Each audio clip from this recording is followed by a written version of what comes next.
Welcome into Extra Time, and don't worry, there are no handball questions or laws or clarifications or any of that, but let's get started with your questions. Dan the Orange Man would like to know, Nedum, what was it like to be playing for Man City in the midst of their big money takeover? When you first started playing at the club, did you ever believe they would reach the heights of today's team? You know, for me personally, being an older style City fan, I'm more of a pessimist. So even though somebody came in and they said, we're going to do this, we're going to do that, we're going to do whatever, in my mind, I'm still thinking like Venky's and stuff like that, you know what I mean? And things which didn't work out quite so well. But then all of a sudden you start to see Robinho arrive, you start to see other players like that arrive, the coaching starts changing, the training ground starts changing. You start to think, well, this is it. This is a serious chance to try and do something. So even though as a player, you never knew what was coming next for you, it seemed like the club had changed its goals, changed its intent. And then in time, they started winning the big games. And as they started to win more and more of the big games, you start to realize that, yeah, this is for real. And I didn't think they'd be in a place where they've won 21 games in a row. But, you know, this was always the goal. Felt like the club was always designed to have a Pep Guardiola at the helm. They were always going to spend money. And now they're playing some of the best football that I think I've seen in my lifetime. So, yeah, so maybe you can be more positive with future things like this when you see them, because obviously a bit pessimistic at first, but it all turned out well in the end, right? Okay, Ian, Kartik wants to know, why do big games fail to match their billing?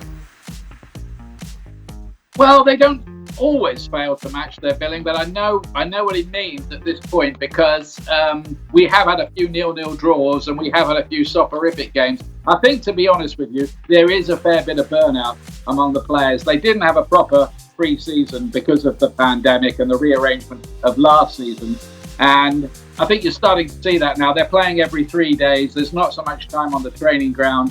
There isn't the rest and relaxation periods that there would be in the normal season. Everything's having to be condensed. So I think you are seeing a bit of tiredness in there as well. So I think that's partly to blame. Nedum, what would you like to weigh in on this one? Yeah, I'd like to add to that as well, because I think there's a section here which doesn't get spoken about. But for some of these big games, you're seeing some of the best teams going up against each other, and they tend to be the best in attack and the best in defence. So a lot of the time, the matchups make it for a tighter game. I think if we saw these big games that finish 3-3s, 4-4s, and a high scoring, you leave the game and you might be cooing about a team's attack, but you're asking huge questions about teams' defences. And without a solid defence, ultimately, you don't end up in the top sort of sections of a league. So the games for me are always going to be tight. But unfortunately, at the minute, people just aren't really taking their chances. And maybe that is to Ian's point about tiredness and so on. But as I say, the matchups aren't geared towards having high-scoring games, unfortunately. Yeah. I think that's the thing here. So there aren't many teams who just throw caution to the wind, throw all caution to the wind from beginning to end. Well, maybe outside of the Premier League. Well, but my point is, so often you see teams, even attack-minded teams, they take the lead, they get the first goal, and then their reaction is to defend that lead. So they don't want to give anything in return. And then more times than not, because the first goal becomes so important, you have two teams who may be otherwise attack-minded become more aware, more cautious about conceding that first goal. And then that first goal never comes. And we're here having these same conversations about two attacking teams otherwise, you know, and that's the frustration. True. Bayern, Dortmund coming up this weekend, 3-2 last time they faced off. Are you predicting a lot of goals? I'm predicting a lot of goals in that you one. Want to tell everybody about mine and your bet around Bundesliga and those two teams?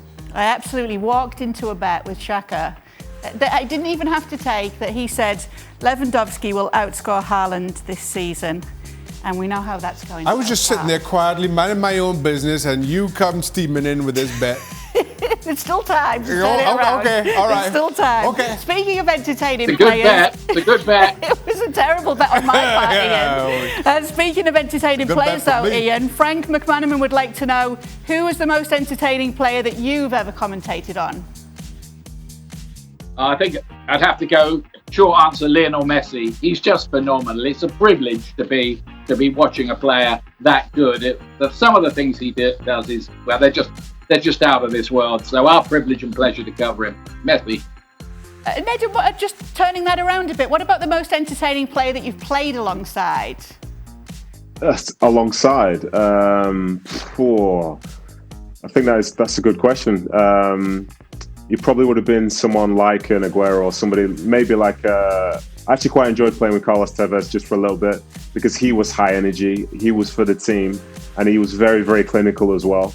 And to see the way that he worked, it kind of set the tone for the rest of the team. And at the time, we weren't this type of City, but that old-style City, he really was a talisman within that. So he was definitely entertaining, and he always stepped up and scored as well.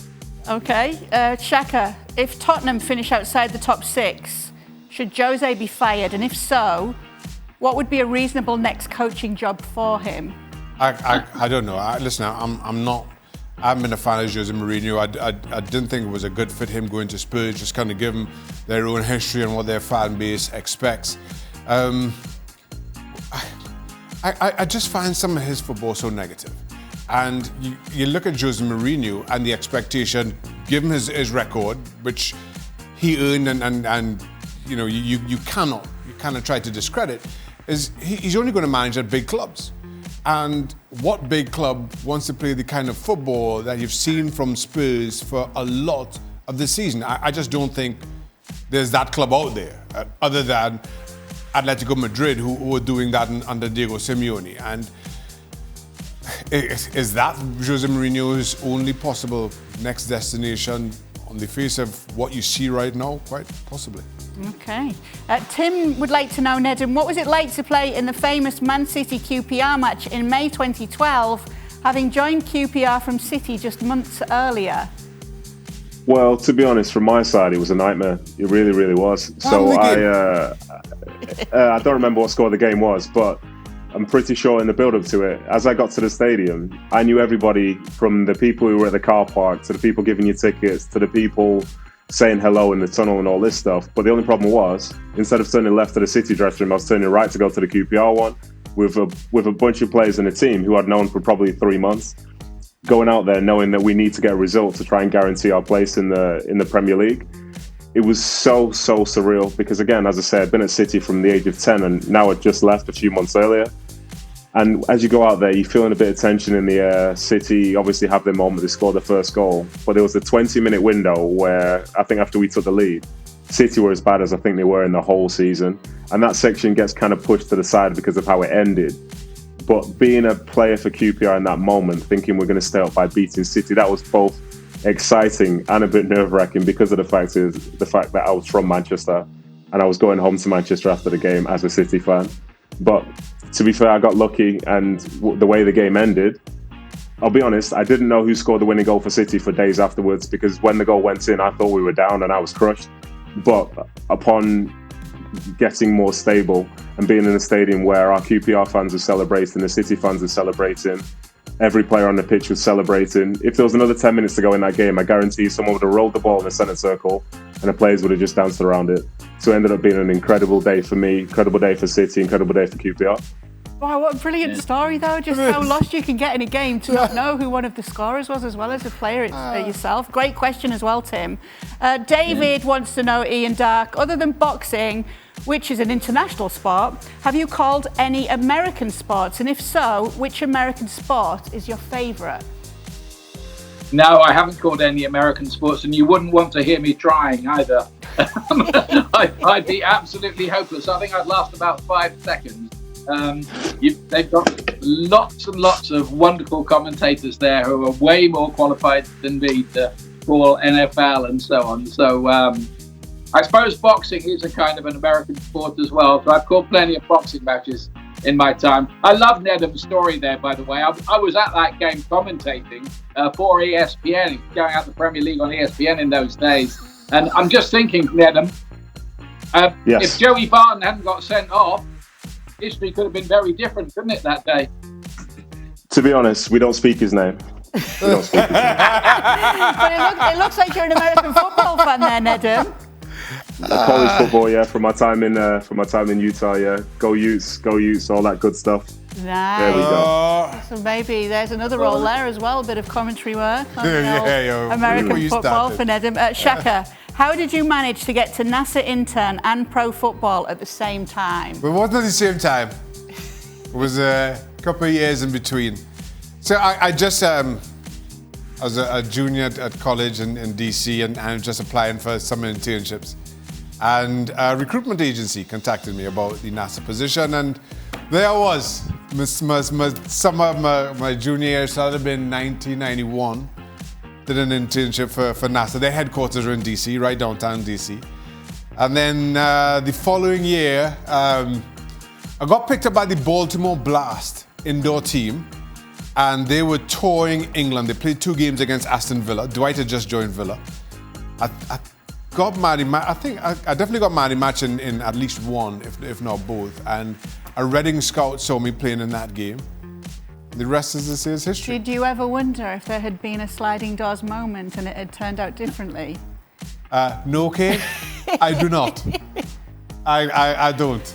You're quite happy with what you did? I'm very happy. When I joined Reading, I still used to go into Reading University and do engineering classes, just in case. Because you never know, right? You never know how this career is going to pan out. I'm new in football, and I'd signed for Reading, making 400 quid a week or something like that. And I still used to go and take some engineering classes at Reading University, just in case. So there was no sliding door moment. Oh, it sounds like you were a bit pessimistic as well. Well, about the future. You've got to keep those sliding doors open, Kay, is what it is. Just in case. Well, in the film, does she or doesn't she? That's how it goes. Bye. Anyway, big name joining our illustrious panel tomorrow. We're delighted to have Alessandro Del Piero with us.